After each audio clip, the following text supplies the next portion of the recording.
mawawala yung anak niya eh. Parang binigay niya lang dahil parang ligtas yung nakararami. Pero, yun nga, tama yung ginawa niya.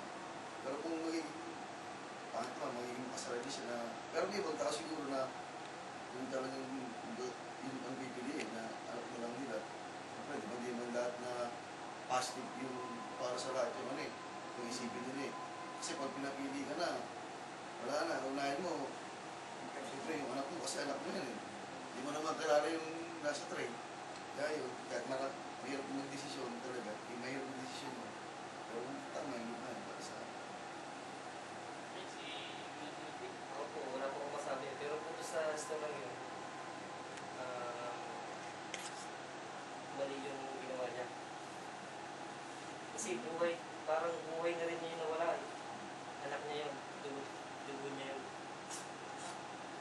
Yun, wala kasi yung masabi. Si sa akin siguro doon sa eksena na yun, ano na, nangyari na lahat eh. Wala na yung anak niya. Niligtas yung mga tao sa friends na kaya dyan. Ang pinakamahirap siguro na kapagdadaanan niya is kung sino at ano yung pagsisisihan niya. Kung sisihin niya ba yung sarili niya, yung anak niya, o yung trend, o ang God ang sisihin niya. So, para sa akin, napakabigat na decision talaga. At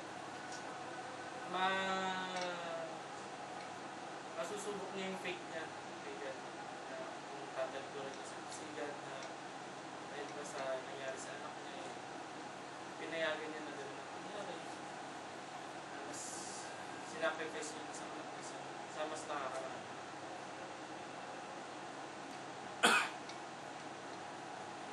Adulas.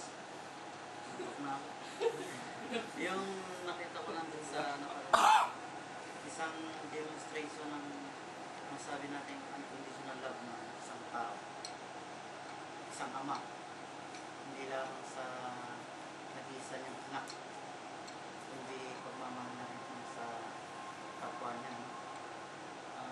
Kumbaga nasa tabi niya yung pagiging ama niya sa isa. Hindi natin alam kung nag-iisa lang yung anak niya, pero sa napanood natin, isa lang.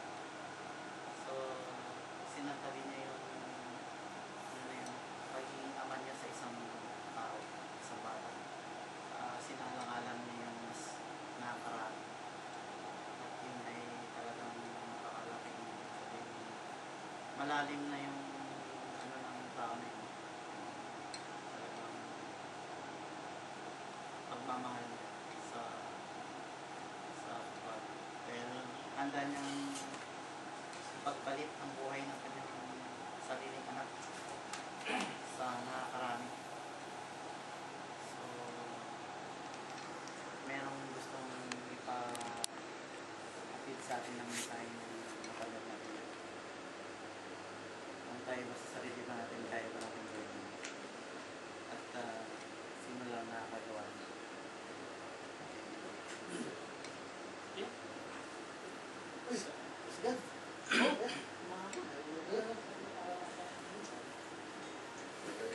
Sa akin po yan, yung nakita ko dun Pinoy. yung naging choice ng kanyang ama, sinunod niya lang yung kanyang trabaho. Kasi yun ang trabaho niya eh. Na siya lagi titingin kung meron yan. Pero napakahirap po nung desisyon niya dahil siyempre yung anak nga niya. Pero isa naman dun ay nakasunod siya sa trabaho niya. At yun nga na related yun sa John 3:16. Sobra. At kita natin yung kahit ganun si Lord na kahit alam niya na yung nangyayari, kahit alam niya na ganun ang sasapitin ng kanyang anak, nakita natin yung great love ni Lord sa atin. Yun lang. Kailangan ulit. Yung pasahero doon, Foreshadowing yun sa atin. Tayo. Yung bata, yung si Jesus Christ represents. Parang tayo yung pasahero. Oo, tayo yung pasahero. Pasahero. Ganun na lang talaga ang pagmamahal, pag-ibig sa atin ng Ama. Ama natin nasa langit.